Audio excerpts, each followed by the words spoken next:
Guys, if you're watching this, it's too late. Now really, if you're watching this, I'm on vacation right now, which means we're gonna be taking a lot of pictures, so I gotta go get this mop cleaned up.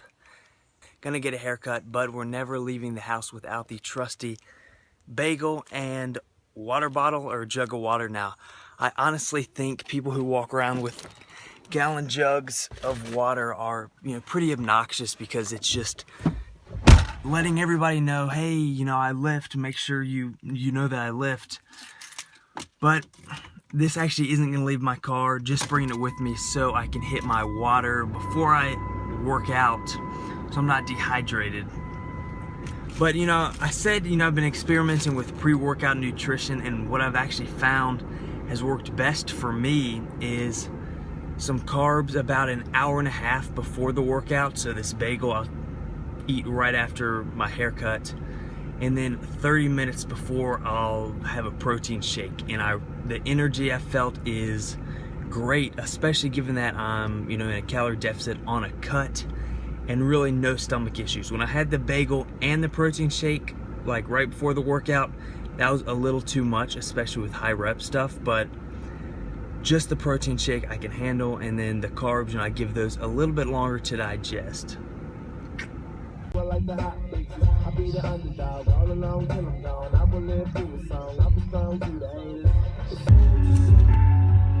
Running into Walmart now because we ran out of, if you can still see me, we ran out of ice cream yesterday, which you saw on Friday's video. But also I want to kind of look around because I want to do another recipe video, but I'm not sure exactly what, so I'm seeing if anything sparks my imagination.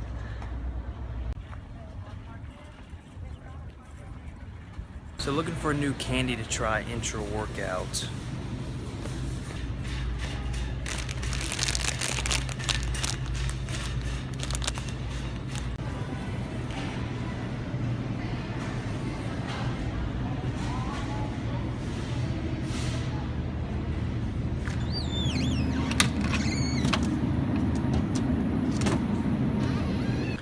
Alright, I got some candy, some ice cream, and then some ingredients to make a recipe video. Can't tell you guys what it is, I'll let it be a surprise, but got about an hour until we gotta hit the gym, so I'll just see you guys in the gym for a leg day. So today's workout was supposed to be easy, but it was, it just killed me. Started off with 3 sets of 4 at 300 pounds on squats. These were supposed to just fly up, but as you see, the last rep of this first set, I almost failed it. I grinded it out. I don't know if my head wasn't there, if the diet's starting to get me. I haven't been sleeping well recently, but it was way too hard.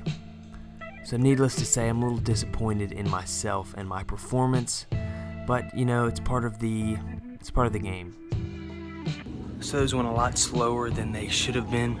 Luckily, I only have 2 weeks tops left of the diet, so I should be getting my strength back after that. But that just moved extremely slow. We'll see how the next 2 sets go. So the next 2 sets went a little bit better, but I feel like I've been just kind of rambling about nothing during these commentaries lately. I used to have a specific topic and kind of discuss that, so I brought one with me today. I didn't bring it anywhere, I'm sitting in my bedroom. But the topic is setting goals and how to, be effective at setting goals when it comes to, progressing in the gym or really with anything.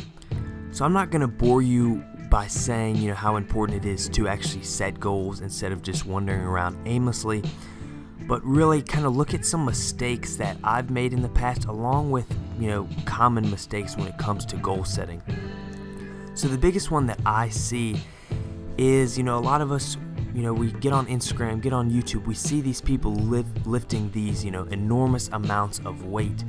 And this can be, applied to bodybuilding. So you see these, super lean, super jacked people, and then that becomes our goal. So for instance, I think we would all, if we're into powerlifting, we would all like to squat 600 pounds. But squatting 600 pounds shouldn't be your goal, because that is just for most of us at least, that is so far away that what's going to happen is we're going to come into the gym training for that goal, but every time we come into the gym, we're not hitting that goal at all. And coming in day after day for years and not achieving a goal is very demotivating. And the actual act of being demotivated can affect your training and make achieving that goal even harder. So what I suggest is picking short-term goals that can build up to that long-term goal, but make them short-term that you can achieve within a month or two, and make sure they have a concrete finish line. So for instance, looking better wouldn't be a good goal because it's so subjective and you never quite know when you achieve it. But say if you have, or as far as bodybuilding goes, saying I want to gain 5 pounds, that would be a much better goal because 5 pounds isn't hard to gain. You can achieve that within a short amount of time, and it's a concrete number. When you've gained 5 pounds because the scale will read 5 pounds heavier. And for powerlifting, if you squat 300, don't make your next goal 400. Don't even make it 350. Make it 315 or 320, 325, something reasonable that you can achieve with hard work in a relatively short amount of time. What you're going to find is your motivation is going to be through the roof. During your workouts, you're going to be much more focused because you have something right within your grasp. I mean, you're right on the cusp of achieving your goal, and so it makes you work just a little bit harder. And once you achieve it, you get that, feeling of victory, that feeling of winning, and then it just motivates you to, set a new goal.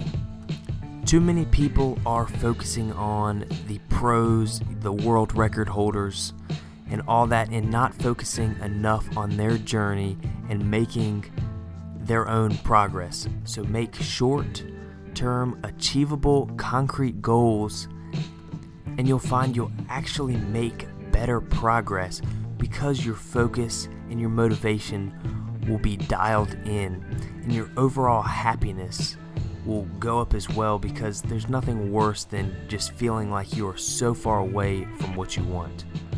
So I hope this helped. You can stick around for some clips afterwards, but thank you for watching and have a great day. Oh, please be for me. Alright, so it was for me, and I'm actually very excited about this. I'll show you guys what I got. Now basically, it's a stick for you to do almost like foam rolling with it.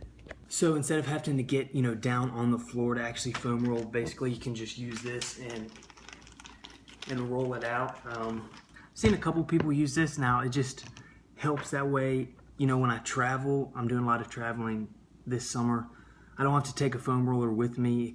It fits in my gym bag, so I don't have to bring anything around. Plus, I don't have to get down on the floor and roll around, which can be kind of a hassle sometimes. It feels like an event, something I have to prepare for, to get down on the ground and roll around. But this, I can just pick it up and, do the same thing, but it's just easier.